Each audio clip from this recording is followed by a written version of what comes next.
Hey there, StarCraft fans! It's Falcon Paladin coming at ya with yet another edition of StarCraft Brood War Remastered! Today it's going to be a Patreon cast between Shuttle and Mong here on Fighting Spirit. Top left-hand corner, it is the orange Protoss player, it is Shuttle. And in the bottom right, it is the teal Terran player, Mong! Two ridiculously good players, two very popular players for your Patreon cast this week. I am super excited for this PvT. Basically, anybody can win this, or anybody in this match, more particularly, because you can't join matches while they're in progress. Oh, I just got an idea. Tag Team StarCraft. So you have two players, right? And you can tag in and out with your teammate. Did I say two players? 4 players, 2 teams. And if you're in a spot of trouble and your teammate is better at dealing with it, you can just swap out. That would be, oh man. That would be kind of interesting.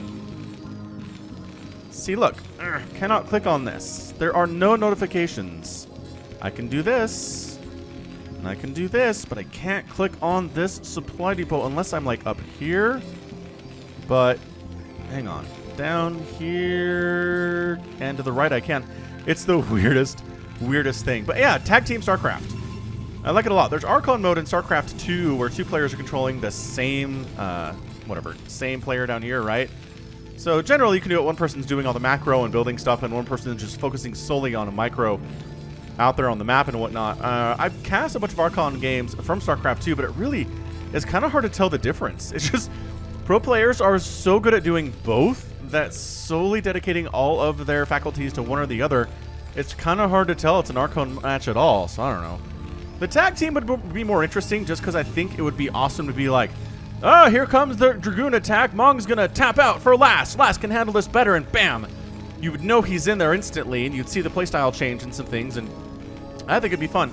I don't know how they'd ever build it in, though. I mean, they could do it if they wanted, I suppose.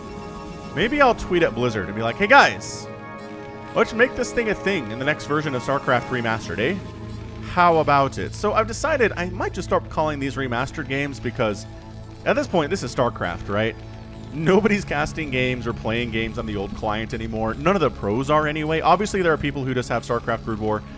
They haven't bought the remastered version of it, and they're playing it, and it's fine. You can play against those people on ladder, and I mean, you never know because they're still on Brood War. You can't see what they're seeing, but I think it would be... I don't know. I'm thinking about just calling it StarCraft at this point, because all the professional games are cast and played in the remastered client. It's kind of taken over at this stage, and yeah, I might just remove remastered from some of my intro and from the title and whatnot. Anyway, we are going for Singularity Charge. So at this stage, Shuttle is trying to find his Terran opponent. He's sending a Zealot out, trying to find what's going on. There is not an expansion at all here. Man, double factory already from Mong. He's going to be able to hold this exceptionally well. This build of Mong directly counters what Shuttle is trying to do. Shuttle's trying to get some direct Dragoon pressure out, but it's not going to happen. There's going to be Spider Mines ready to go. There's going to be tanks ready to go by the time these Dragoons start showing up in any numbers to be worried about, because this factory is already done. Yeah, I mean, this is just beautiful. Look, especially because the Scout is not on time. So the Dragoon's coming to the bottom left to see what's what, and the answer is, well, I mean, not having expansion doesn't tell me anything yet. I got to get up this ramp, which takes a few extra seconds, and then bam. The Terran player could not just have anything here, but nope, definitely not there. So he's in the bottom right, and I'm late on that. See, tank in production. Machine shop is done, and not researching anything quite yet. Just to see what he wants to do with it. Usually we see Spider Mine start immediately. Zealot comes up the ramp and goes immediately back down the ramp again. And there's not an expansion to pressure here, so that's throwing down an Nexus back home. In response to this is Shuttle. Nice pro body block on that SCV. A Gosu maneuver. And the SCV does not get inside the house at all to see the tech or lack of tech at this point. So yeah, tank is out. Actually going for Vulture movement. Usually we see Spider Mines here. This is a little bit interesting out of Mong. I would say so. We'll keep an eye on that. Robotics facility coming up back home for the Protoss.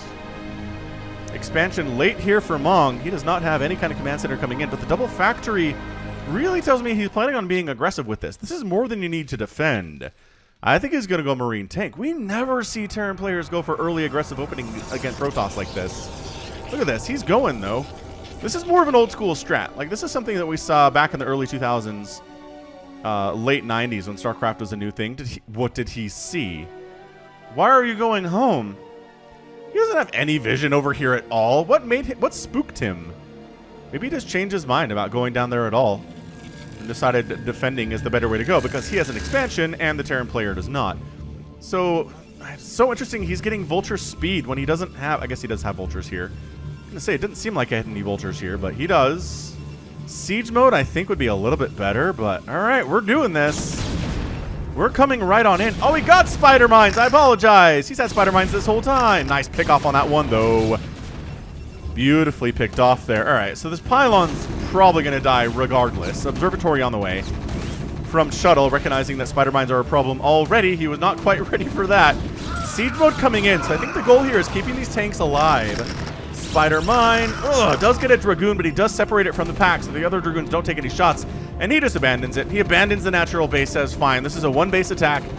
My natural is not going to live. I can't pick it up like a Terran player would be able to and get out of here. God, these spider mines getting laid, though. The Dragoons want nothing to do with this. They really don't. Siege mode is almost done. I don't know if he has anything to buffer, though. I guess some vultures are coming in. Oh, already Observer out here. Man, observatories don't take that long to build.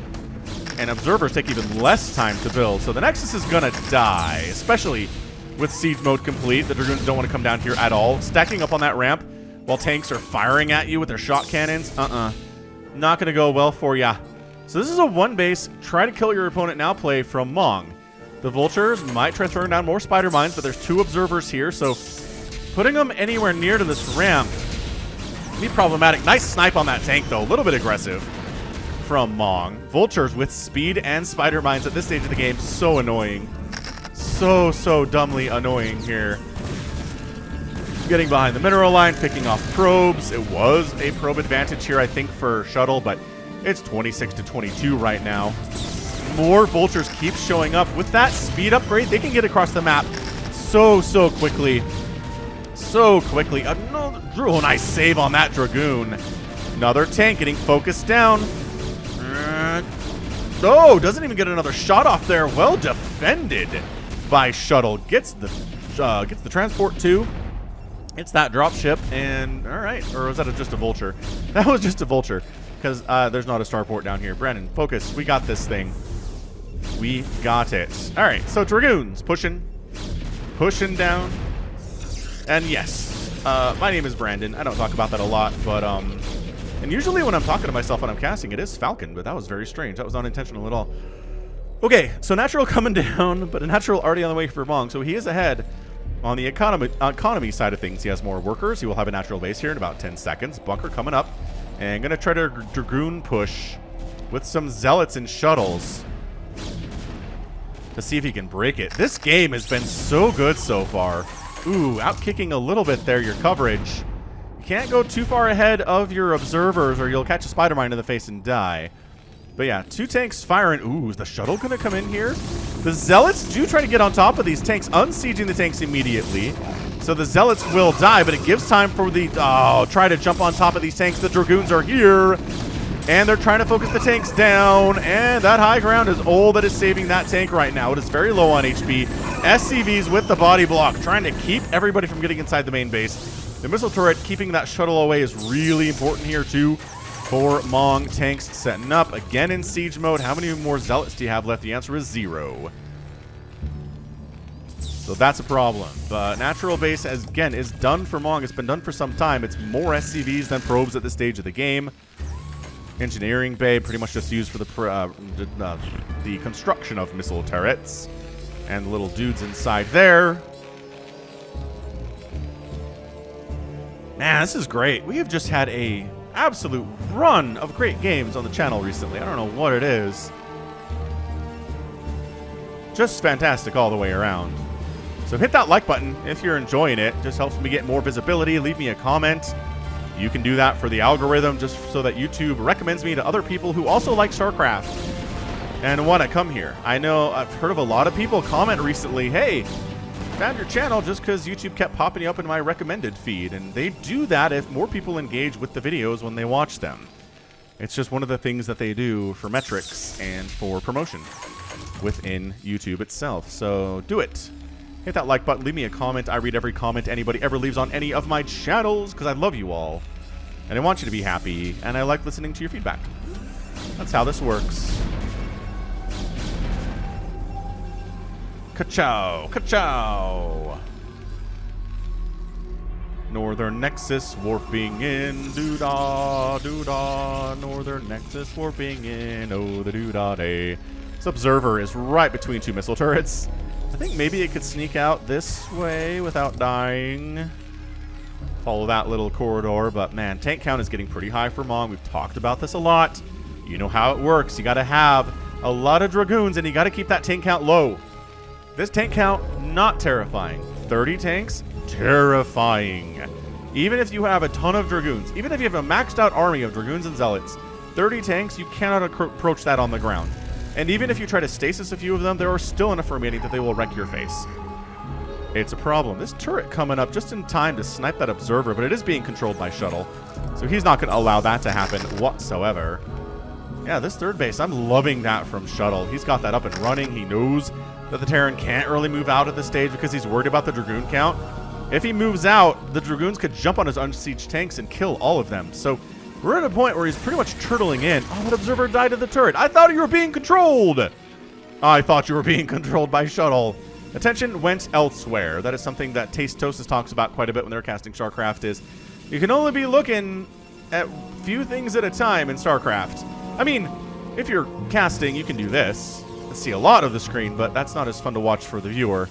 Or for me, honestly, either. So, anyway, the point is, you can't be everywhere at once. There's going to be things that you mess up on just because you're not actively watching that part of the screen at that moment.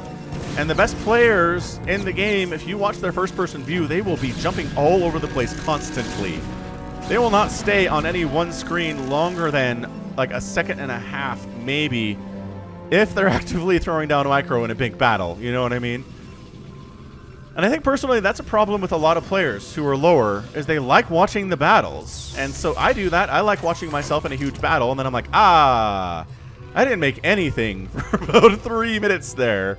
Because I was busy engaging in the middle of the map, and I'm chasing people down, and I'm defending and trying to get flanks, and then I'm like, oh yeah, I have 5,000 minerals, great.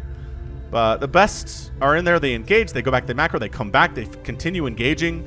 It's something to behold, but I don't know.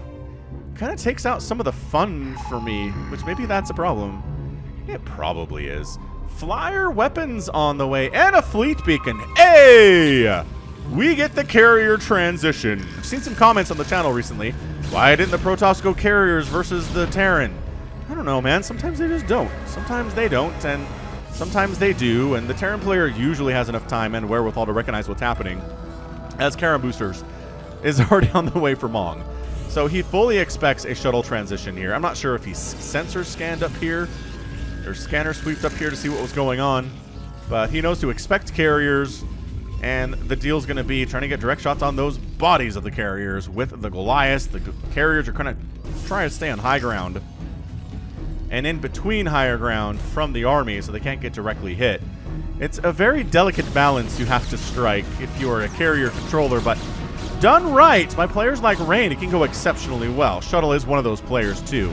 It's just, I think Rain had one of the best examples of it I've ever seen. It was a Rain game on, I think it was Rain, on Third World. If you guys remember that one. It was a TVP, and he went carriers, and he just absolutely kept those carriers on little high areas, little areas across water, and up onto cliffs. And he never really let the Goliaths get within range to do direct shots against them. And it was beautiful. It made carriers look incredibly overpowered, though they don't win every game that we see on this channel, even if it is professional players controlling them, because it's hard to do. Just like, there are a lot of strategies, right? A lot of strategies in StarCraft look completely overpowered if the right person is doing them.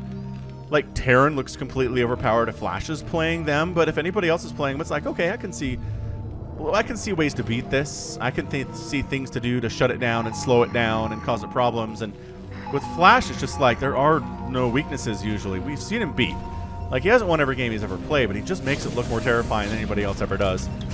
So a bit of a tank harass here at the 12 o'clock on these poor probes, unsuspecting probes.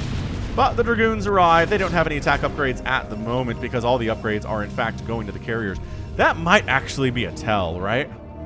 If you're a Terran player and you're clicking on enemy units and they don't have any upgrades at 15 minutes, either the player sucks or they're using their money on upgrades for the carriers with that +2 air weapons attack. And they don't want to spend any money on Dragoons because they're not the meat of the army here. I mean, he is getting +1 ground weapons, but it's late, is the whole point here. The mech is at +1 attack. They're working on +2, working on 5 Goliaths at a time, because of course you are. And the nice thing, actually, for Mong is he doesn't have to build machine shops here. He can just pump out Goliaths on unmachine shopped factories all the livelong day, and he's okay with it.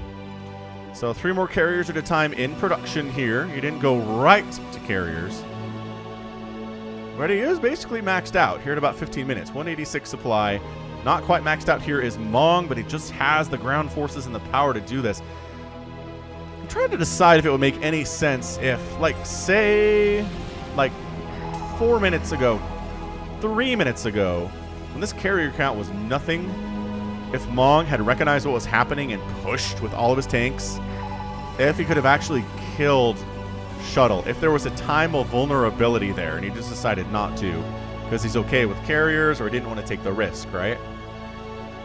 I don't know. I feel like it's probably viable. I feel like that's something that you can do in TVP, especially at the lower levels, right? If you're playing, you could probably pull that off. It's the same thing in StarCraft 2. You can go carriers against Zerg, but if they recognize what you're doing, and they get to show up with a bunch of Hydras and ruin your day. Before you have many carriers out, the Hydras trade very well against lower numbers of carriers. They're very bad against higher numbers of carriers, but very good against lower numbers of carriers. They don't have Dark Swarm to protect them, like you would in a PvZ or a ZVP in Brood War. They have a terrible upgrade called Microbial Shroud. It's not an upgrade, it's actually an ability. It's basically worse Dark Swarm. It only works against air attacks. So it negates air attacks, but only by 50% and only from an area like this big. It sucks, but nobody ever uses it.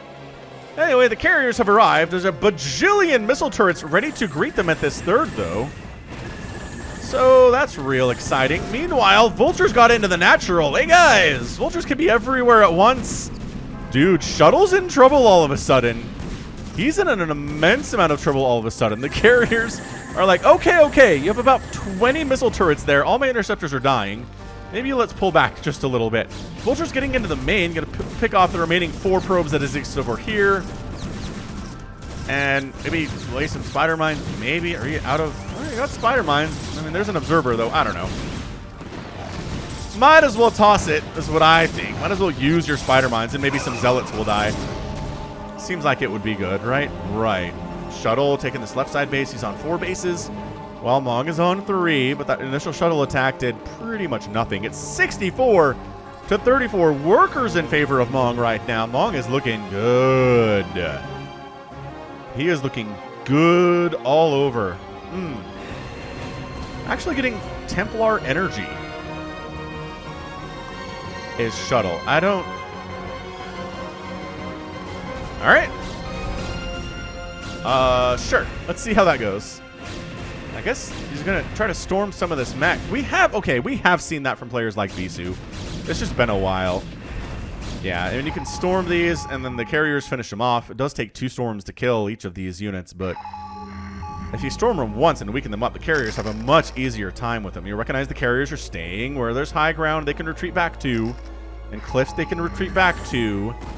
And at some level, I think Mong... Oh, he's going for the north. He's trying to cut off the army. He's going for the 12 o'clock of Shuttle here, and if he can kill that, that'd be a major victory for him. That said, Shuttle's like, fine, have it. I'm going to kill your 6 o'clock here, which is your only... Well, it's your 3rd base. Yeah, that next is getting focused down here by these +2 tanks doing 80 damage per shot. Insane stuff. And actually catching this army unsieged, staying near the cliffs. Ah! Sorry, we're back. Forget I can't click scroll like I can in StarCraft 2 sometimes, but here we go. Oh my goodness. The tanks are firing. The Goliaths are firing. The carriers doing what they can here against this army. Going around, Zealots on the ground, doing very well against those tanks, and all the tanks are suddenly gone. And this is not just mass carrier, this is Zealot High Templar Dragoon carrier. The Zealots are absorbing shots intended for the carriers here. Shuttle is feeling extremely confident right now in what he's doing. Storm getting tossed down on those Goliaths. They're forced to retreat out of that Psionic Storm. They don't want to take the damage. I haven't seen a single carrier die today. That's how effective this has been. Storming your own interceptors is a little bit problematic. Yeah, this one carrier... Okay, that carrier's dead. And the ground army is largely gone for Shuttle here. We are at 116 to 113 total supply. It is even Steven. But the trick is that 12 o'clock is now done for Shuttle. And Mong's 3rd and 4th base are still alive. Trying to keep that tank count as low as possible. Not that it matters as much with this strategy that Shuttle is using. He's trying to pick off individual Goliaths here. I like this control. He's pulling off after he kills something. So that not... Oh, that's pretty good stuff, man. So the interceptors are changing targets here kind of mid-swarm, which is really nice control. Another carrier does go down. We heard that sound. Is he just going to sit here and siege this front? I mean, the really good news right now for Mong is that, yes, he can make a bunch of Goliaths at a time, and they have the defender's advantage. But it's like a 1-to-1 situation here. There are 7 carriers here. And I guess there are about 10 Goliaths, but the numbers just don't add up. That said, they are pretty scary, especially with that +2 attack. Ground units coming in to reinforce. He has, you know, taken this left side base, which he's had for some time. But Mong is expanding kind of all over the place. He's expanded top right twice. He's transferring SCVs up there. He still has the advantage economically. I can kind of see Mong pulling this out. But having a giant carrier Dragoon army at your front door is not ideal at all. Another carrier goes down, though. We heard that sound. We know what's what. Storm getting tossed down on them Goliaths on the ramp. Another great storm chasing them away. Dragoons wiping out this natural base. A lot of these SCVs are going to die. Kind of wish there were some Zealots to help with that. They're better at killing SCVs. But yeah, we're noticing most of these attacks are not hitting the direct bodies of these carriers. This one's a little bit injured. Another great storm. This is the most patient siege I may have ever seen. Shuttle's just wiping out the natural base. I think Mong is just dead here. I'm looking at it. It's 136 to 100 supply. Shuttle's been replacing the economy here very nicely, back up to 44 probes. And if these factories die, I think that's it. This is the production. You cannot lose your production in a situation like this. I mean, very patiently pulling the Goliaths back here, trying to get shots off on these carriers as much as Terranly possible, but there just aren't enough. They do keep popping out. There's 4 more Goliaths in production right now. 4, 3 at a time. He's making some vultures to deal with his ground army, but this is Protoss living on top of the factories for the Terran player, and there's just nowhere he can go. I think that's it. He's not even really microing the carriers anymore. Mong has a ton of bases available, but hey, if all your factories die, I don't know how you come back from this. Yeah, Mong's natural is done. These factories are getting picked off one at a time. They're +2 attack on the carriers, +2 attack for the ground units too. The tank is at +2 attack, +1 armor, but he's by himself right now. It's 142 to 79 supply, and this has just been the most sustained attack. Sustained successful attack I've seen from carriers possibly ever. This is incredible stuff. Oh, another carrier goes down. Okay, he only has 4. But yeah, another factory out. There are 4 factories remaining. He's trying to build tanks, which again, pretty good against the Dragoons, but he just lost a base here at the 3 o'clock. An army's heading up to the top right-hand corner to see what it can do. Vulture's just kind of moving into the natural base of Shuttle at the same time. I think he's out. I really do. Mong is defending as hard as he can, but there's just nothing here anymore. A Wraith is in production. A Wraith somewhere down here, maybe? Where the heck is his starport? Oh, he's got starports down here. Dude, if he's able to make a giant Wraith ball and just wipe out these carriers, and then his Grand Army wipes out the Dragoons, I would be super mega impressed by that. Okay, these supply depots going down is a problem. You don't want to be supply blocked if you're a Terran player or anybody really. Vulture's trying to deal with the Zealot attack coming up this way. I don't know, man. Mong's fighting pretty hard here. He only has this one source of income. I guess maybe Shuttle only has this one source too, but it's just that it's 130 to 56 total supply. The army supply is so much bigger for Shuttle right now. It is vast. Also, these Zealots having a great time trying to chase down these Vultures. The micro from Mong is insane. He's playing Ring Around the Rosie here with these Zealots. And the body block on the SCVs, kind of sacrificing themselves a little bit. Bam. So the Zealots are gone, but guess who's coming up? The carriers are heading there. Their job is done. They were the big reason that the bottom two bases for Mong are dead. His first and his second are gone. Ah, and he found the Wraiths.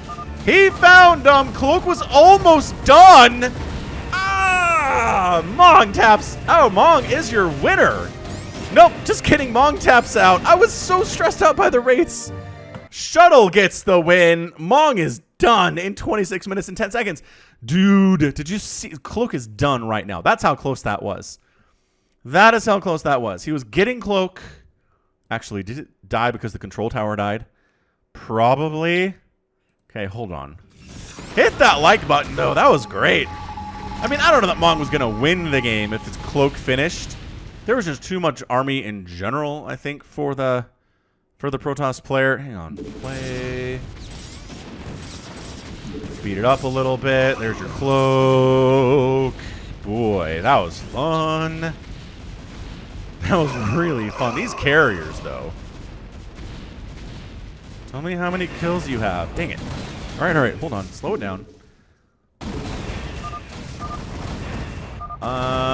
No. No, the control tower was going to die. The carriers found it, and they took it right down. 17 kills, 23 kills, and 18 kills on these carriers. They paid for themselves several times over. Yeah, Mong had a dream. He had a dream that he could make, you know, just a group of 10 Wraiths, give them Cloak, wipe out these carriers, and then suddenly it's a little bit closer. I don't know. There's a lot of damage that already happened down here, too. That probably wasn't it. Shuttle had that game, but still. Good last-ditch effort from Mong. Dude, Shuttle, nice win. Carriers beating down Terran. Protoss fans will be happy about that one. 191,000 points there for Shuttle, 143,000 for Mong. Units produced is about even, but way more killed by the Protoss player. Structures raised is not even fair either. So much of the Terran base died, obviously. And then resources, more gas mined by Mong, more minerals mined by Mong, and more spent by Mong. But when the unit tab looks like this, that can overcome a resource advantage for the Terran player. A lot of that, too, was resources he was kind of gaining towards the end of the game, where it was pretty much over. So, fantastic display. Just Shuttle kicking butt, taking names, and gets the victory. So that is going to be it from me. This has been Falcon Paladin coming at ya with yet another edition of StarCraft Brood War Remastered. Go ahead, hit that like button, hit that subscribe if you like what you saw and what you heard today. You can also catch me on Twitter, Facebook, Patreon, and Twitch, all at /Falcon Paladin. And until next time, as always, thank you so much for watching, and you take care of yourself.